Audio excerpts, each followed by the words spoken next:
सभी को जय मसीह की हालेलुया। आज मैं कुछ विशेष बातों को बताने वाला हूं, इसीलिए वीडियो को बिना स्किप किए हुए सुनिएगा। मैं ज्यादा समय नहीं लूंगा। आज मैं आप सबको यही बताने वाला हूं कि अभी इस लॉकडाउन के वक्त में अधिकतर मसीही लोग ज्यादा से ज्यादा समय परमेश्वर के वचनों के संग बिता रहे हैं, प्रार्थना में ज्यादा से ज्यादा समय बिता रहे हैं। और ये जो साल है, ये साल होता है रेस्टोरेशन का साल, खुद को परमेश्वर में फिर से पुनः स्थापित करने का साल है। परमेश्वर ने यह साल दिया है कि हम अपने परिवार के संग बैठकर परमेश्वर का धन्यवाद करें, विश्वास में और खुद को दृढ़ करें।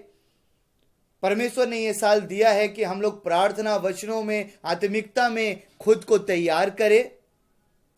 लेकिन आज सब कोई प्रार्थना दुआ कर रहा है, परमेश्वर के वचनों में भी बढ़ रहा है, लेकिन क्या सबका जीवन बदल रहा है?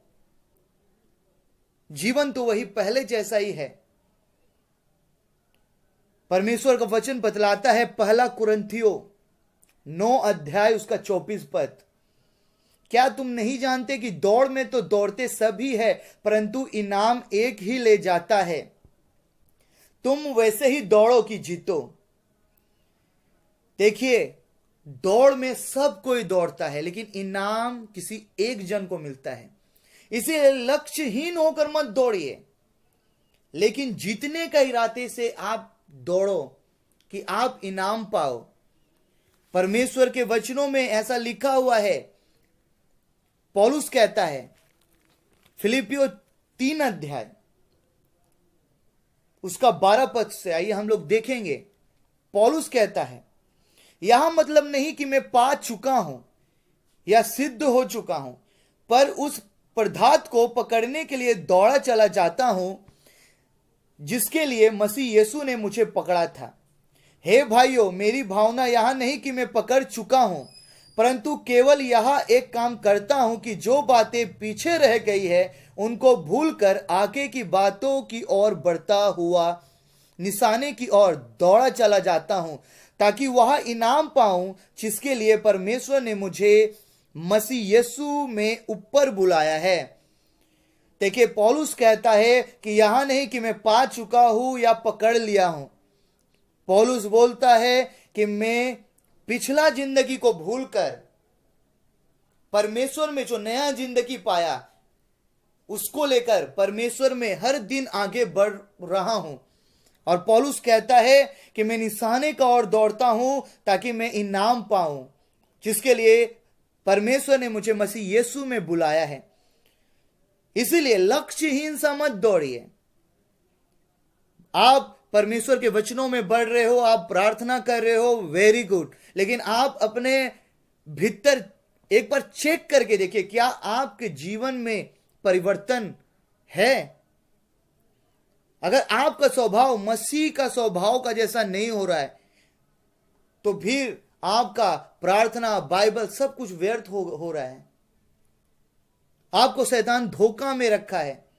आपको ऊपर ऊपर सब ठीक नजर आ रहा है, लेकिन अंदर ही अंदर अगर आप आत्मिकता की गहराई में ढुककर आत्मिक बात को समझने का कोशिश करोगे तो आपको पता चलेगा कि कुछ भी तब ठीक नहीं है, अगर आपके अंदर में अगर मसीह का स्वभाव आचरण पैदा नहीं हो रहा है तो। इसलिए परमेश्वर के वचनों में इफिसियों 5 अध्याय में 10 पद में ऐसा लिखा हुआ कि यह परखो कि परमेश्वर को क्या भाता है।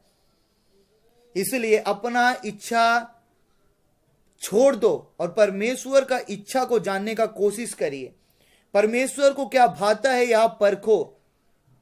इफिसियों 5 अध्याय उसका 15 और 16 पद और 17 पद में ऐसा बतलाया गया है। इसलिए ध्यान से देखो कि कैसी चाल चलते हो, निर्बुद्धियों के समान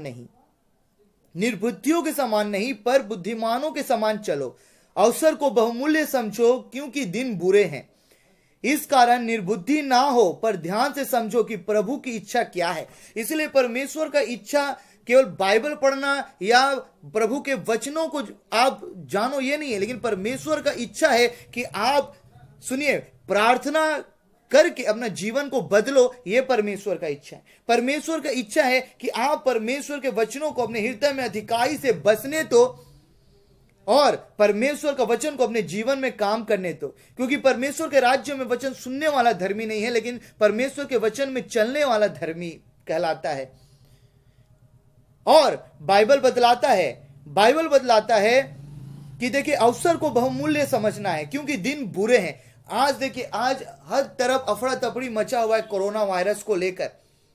अगर आज इस अवसर को अगर आप बहुमूल्य नहीं समझते हो, अगर आज खुद को आप नहीं बदलते हो, तो आने वाला दिन इससे भी बुरा आने वाला है, जिस समय में अनुग्रह उठा लिया जाएगा और आपको हो तो मौका ना मिले। इसीलिए परमेश्वर का वचन बतलाता है कि लक्ष्यहीन सा मत दौड़िए, लेकिन जीतने का इरादे से दौड़िए और खुद को परमेश्वर में पुनः स्थापित करिए। फिर से स्थापित करिए। आइए आंखों को बंद करेंगे और प्रार्थना में जाएंगे। महान सामर्थी परमेश्वर, मैं आपका धन्यवाद देता हूं इस छोटा सा प्रकाशन के लिए जो तूने अपने परमेश्वर पिता अपने लोगों के लिए मुझे दिया। परमेश्वर, मैं प्रार्थना करता हूं आज जितनों ने ये परमेश्वर पिता वचन को सुना है, मैं प्रार्थना करता हूं सबके जीवन में तू काम कर। और प्रभु परमेश्वर, अब से परमेश्वर वो लोग लक्ष्यहीन होकर जैसे ना दौड़े, लेकिन जीतने का इरादे से हर काम को करे। हर काम को परमेश्वर वो इस इरादा से करे कि वो प्रभु के लिए करता है, इस सोच को लेकर करे। परमेश्वर, आज जितनों ने इस वचन को सुना है सबको आशीषित कर, सबको परमेश्वर पिता स्पिरिचुअली, फिजिकली, इमोशनली, मेंटली हर तरफ से आशीष करके रख। सबके ऊपर आपका अनुग्रह बना रहे। ये छोटी सी प्रार्थना पिता आपके इकलौते पुत्र प्रभु यीशु के नाम से करते हैं। आइए हम सब बोले आमीन।